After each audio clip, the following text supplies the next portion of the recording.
Hey everyone, Synth the Future here, and today we're going to take a look at the Arturia ARP2600.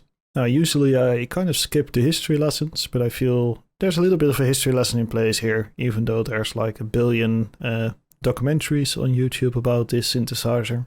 It's still kind of nice to know what it is to better understand why it's laid out the way it is laid out. I think that's the best way to say it. So the ARP2600 is a 70s synthesizer. And back in the day, if you wanted a modular synthesizer, you had to buy all the little modules yourself and you had to wire them together. And it was kind of like a science, unlike now where everyone has a modular rack. That wasn't the case back then. There was no Euro rack and stuff like that. It was really specific, and it was kind of like a science thing if you owned one of those. And it was very expensive as well. So what ARP aimed to do with the ARP2600 was make a modular synthesizer, but unlike your standard modular synthesizer, it has all the modules in one box, and all the modules are pre-wired. So you could actually just open this box and just go playing right from the start. So that was a really new and unique thing that wasn't done before. And I think they pretty much paved the way for companies after that to adopt that kind of design. So these were primarily marketed towards schools and sound studios, where it was kind of like the easier synthesizer to use. Now, if you open this today, you would think it is pretty intimidating. At least I thought it was pretty intimidating. But once you start to break it down, it actually makes quite a bit of sense in how it works. Thank you, Native Instruments. So where do we start with this beast of a synthesizer? So a minor UI thing to talk about first is the fact that this thing is absolutely massive. So I'm running this on a 1440p 27-inch display right now, and it's actually scaled down. I think it's 90%, yeah, 90%, and we're still missing the entire bottom part. So it takes up quite a bit of space. So if you are running this at 1080p, you are either going to experience very, very small faders and text for that matter, or you are going to have to scroll a bit to get around this thing. So basic operations. I'm not going to explain absolutely every parameter for this thing because it's just simply too much. But let's talk about the basics because that's the most interesting stuff. From the get-go, it's wired so that you get a single voice. And this single voice by default is square. How do we know this? Well, we take a look at our voltage controlled filter right here in the middle. And here we see all the wirings, and it says VCO1 is a square. Very simple. VCO2 is a pulse, and VCO3 is a saw. So if we are to mute this, get nothing. And our saw. There we go. Our external input is a noise generator, which is very, very loud. And at the start we have our ring modulator,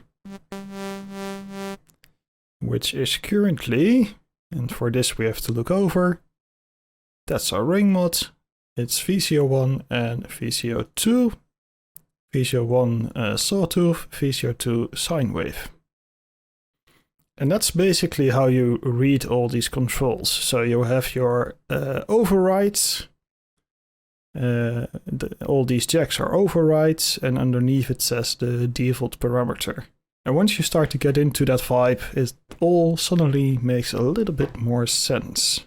So here you can see the VCA gets signal from the filter by default, and it gets signal from the ring mod. It's really soft, but it's there. And it also gets from the linear ADSR by default. I have everything off. There we go. Global volume is right on top here, and this is basically your entire amplifier unit. You have your single ADSR here, and your three VCOs are over here. All VCOs can do low frequency as well, so you can use all three as an LFO, but of course if you use all three as an LFO, you have no actual oscillators left. Something to keep in mind. Let's see, what more do we have? So all these parameters which are pre-linked, you can see in the bottom. You have a reverb on this side, which is actually stereo.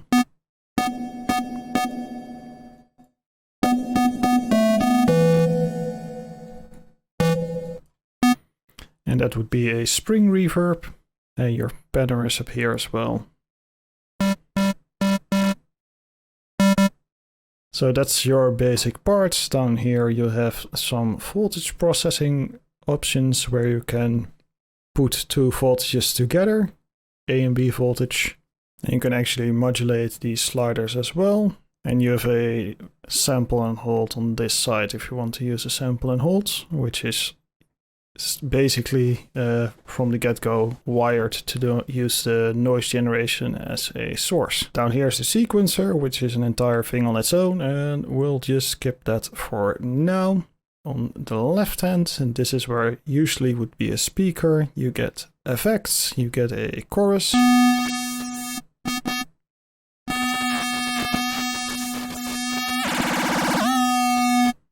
And you get a delay.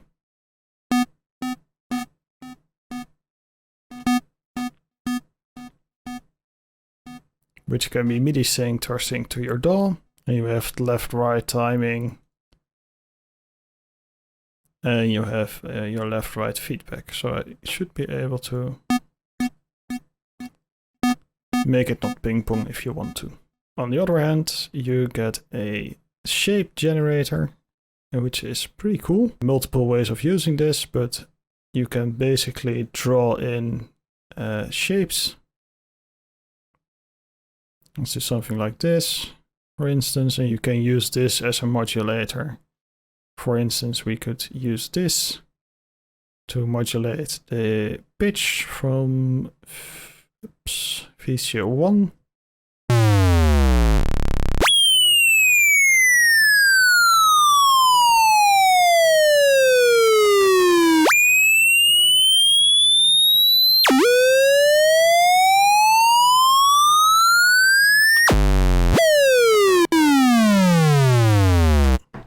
Needless to say, they would absolutely kill for this functionality back in the 70s. So it's pretty cool, pretty cool. And you get a grand total of 4 of these, where you can use some tools to draw your own personal shapes. And you can also modulate those shapes with an input.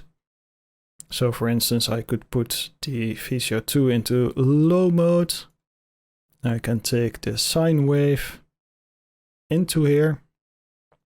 You can drag the little band next to it to set the modulation. So let's turn it off first. And let's turn it up.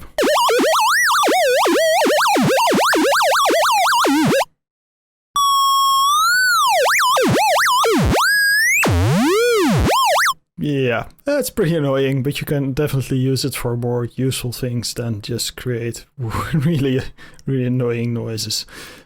Although that's of course the one thing we like to do most. All these little thingies, you can either right click them and remove your connections, or you can grab a cable and just yank it out, although you have to yank it from the destination. So in this case you can grab it here and you can just throw it out. And here it's the other way around, because this is the source, this is the destination, so you have to grab it at this end and you can throw it out.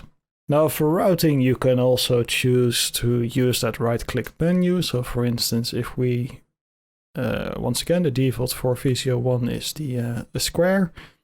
If we want to send the saw as the source for VCO1, we can right-click it and we can actually send this to wherever we want it. So we want to send it to the filter as the audio 1 source. For some reason that's not correct, so that's the audio 2. That's a little bit confusing. There we go. So now we have a saw as our first VCO. And if you want the square, you can just pull it out and throw it in there. There we go. We have a square. If we want to use both, you need to take a second input, but you can actually do that as well. And you can right click to remove if you don't want to use that specific connection. Let's do a few more basic operations to kind of get into the basic idea of using this thing.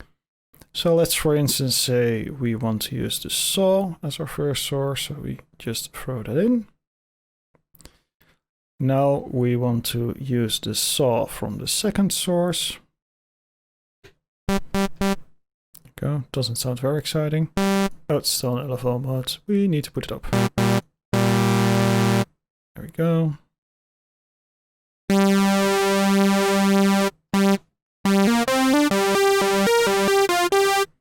And now we can actually play around with this a little bit, and we could use our third as an LFO. Let's take the sine wave and let's use that to modulate our filter.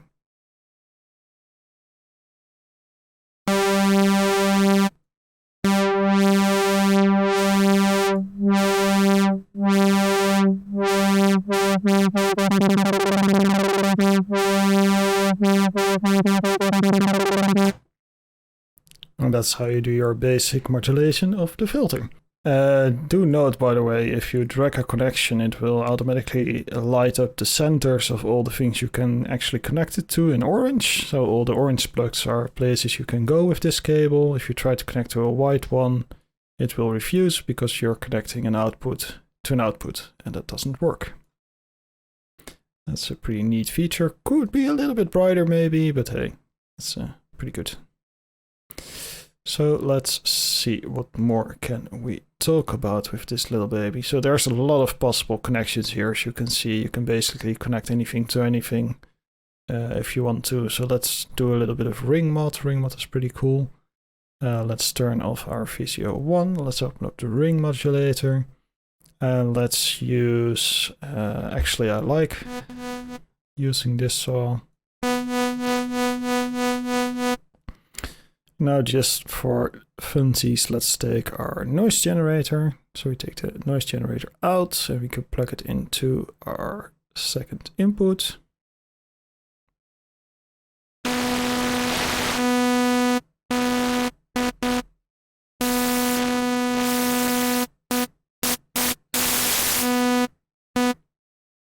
And we can also use, for instance, our second as a saw.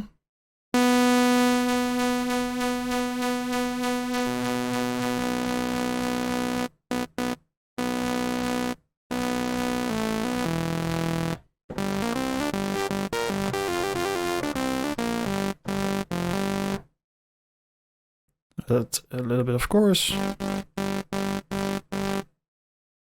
little bit of reverb.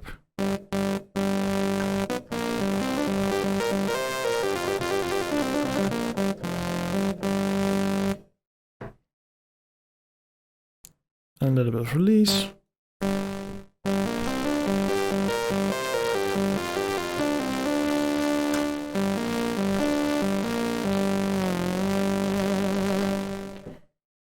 Fun stuff. So yeah, that's the ARP in its basic synthesis. So this is quite powerful. Well, for modern day sort of applications, it's not that mind-blowing anymore, but I can definitely see how back in the day this was incredibly powerful. Add to that having several different filter types, which is pretty cool, and the fact that you could just take this anywhere and put it on a stage and use it right out of the box without having to actually patch any cables in. That was pretty groundbreaking stuff. For now, we're going to do a little bit of a, well, almost mandatory Arturia nitpick. And once again, a UI thing. So as I told before, it's big. It's so big. Even on a screen like this, you can't fit everything in. And I think, I mean, I'm not 100% sure, but I think if you would remove this top handle, and this double hinge here, and this double hinge here, and maybe a bit of this as well. Scoot all the controls over a little bit. you could actually mostly fit it into one screen, which would be really nice. Now, in all fairness, this is the most important part, I think, but it would still be nice to have all the controls visible at the same time. So that's a bit of a UI nitpick. In the functionality department, I think it's really cool that you get these extra effects and this extra cool little curve editor thing, which is definitely cool to have. Now, one thing I would have loved to see is having the option to actually have multiple ADSRs. But considering you have 3 VCOs, having 2 or 3 ADSRs would be pretty crazy, especially with this sequencer, which we haven't talked about yet. But this sequencer can actually output on 3 different gates. So it would be really cool to have every gate trigger its own ADSR and every ADSR triggering its own oscillator. And that way you could have 3 single oscillator kind of synthesizers running at the same time. That would be pretty interesting, kind of a more modern style of modular synthesis. It's just used quite a lot with sequencers and single voice oscillators. Aside from that, though, it's a very interesting and definitely from an educational standpoint, a very usable synthesizer. And like I said, the sequencer is pretty powerful as well. For this, I will just revert to our base patch for the synthesizer, which is really awesome.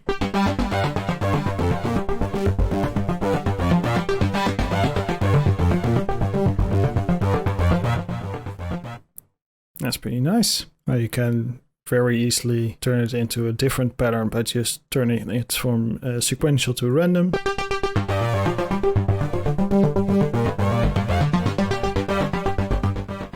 Which is something I've actually used quite a few times because it just works so well. It's such a nice way to change the patch up. You can actually set it to skip any gate-free step in the sequencer. So let's put it into sequential again. So now it will run from the left to the right. But if I am to put a step on the gate-free setting,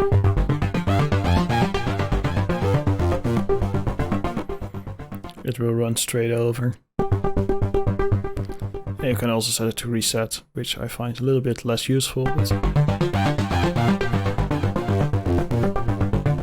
this is a very fast way to change things up a little bit.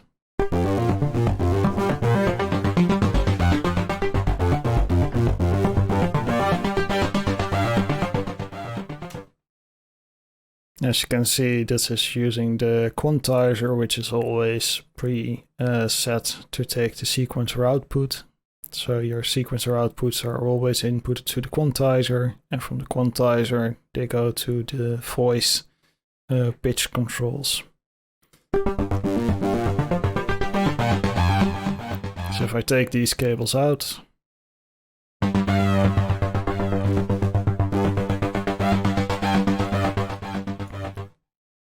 you lose that pitch control.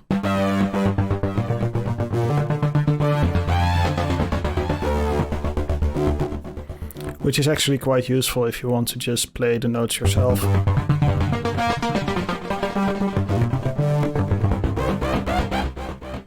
Another way to use the basic patch, which is very, very nice.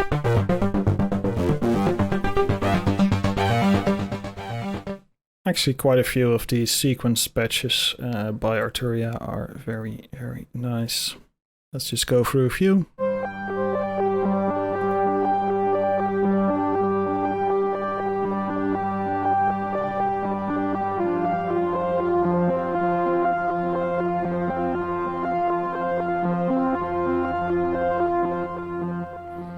So here we have 2 drones.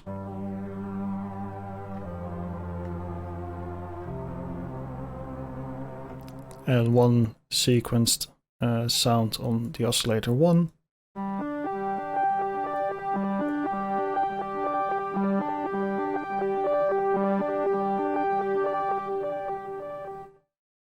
So that's very nice.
sadly it misses the last part of that sequence because it's only a 16 step, but still, just to get the point across, it's a very powerful sequencer once you start to play with it a little bit. I think it would be even better if you had the second or the third ADSR, which I think they could have added fairly easy if they used this same kind of style.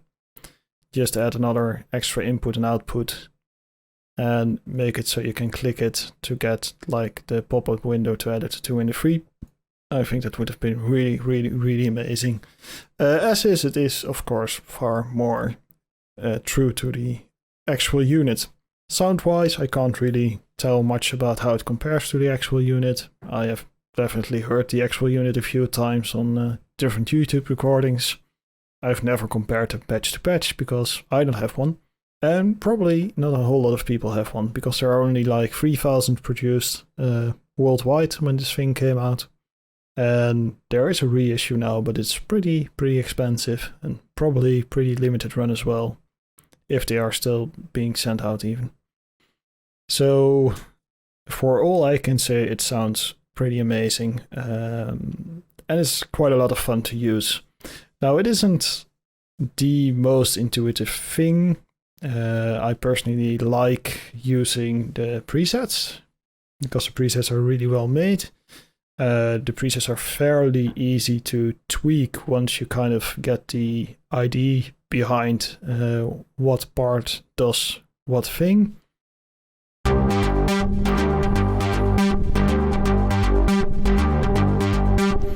And also just by experimenting a little bit, of course.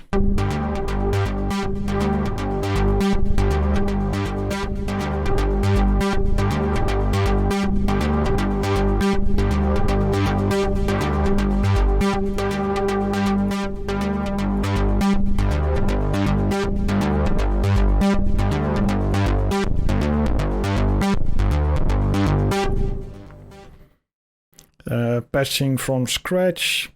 Again, this isn't really the type of synthesizer I would go to as a regular, just because it's very big is always a downside for me, because it's kind of hard to see what's going on, especially once the cables get into play. It gets a little bit cluttered, which is, again, very true to the original.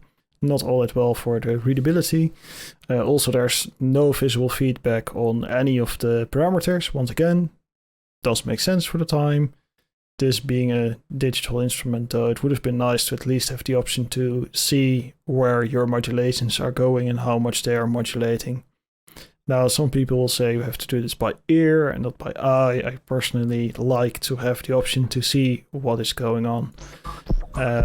It would be preferred if you can turn it off. I know there's some people that really dislike having all the things move around and glow and stuff, but I personally think it's pretty awesome to see modulation happening, so you have a little bit of visual feedback and kind of more easily trace where things are going. So yeah, this is definitely not a go-to for me from a patching perspective, but I do think for the sound it's a really great sounding synthesizer.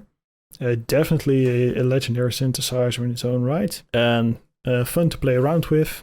And I think it's still a very good tool to kind of learn routing, because it set a lot of standards for synthesizer routing, which is being used in a lot of other synthesizers as well. So definitely recommend it just for that purpose, to at least, if you own the V-Collection, to open it up once and just open a few patches and see if you can see what is going on. Maybe not start with something like this, because this is pretty intimidating.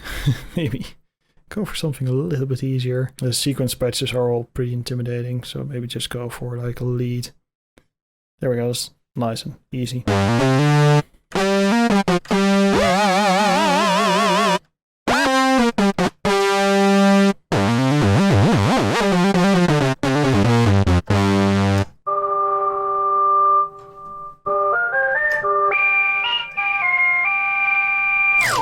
That's my general thoughts about the ARP2600, legendary back in the day, very educative these days, and still very good sounding as well. So that's my thoughts. If you like this video, please leave a like, and if you want to see more of my content, you can always check out my Arturia playlist, where I attempt to cover every Arturia synthesizer from the 7 collection, as I don't own the 8 collection yet, before the end of the year. So it's going to be a bit of a trip to get it done, but we'll get there. Alright, thank you for watching and see ya.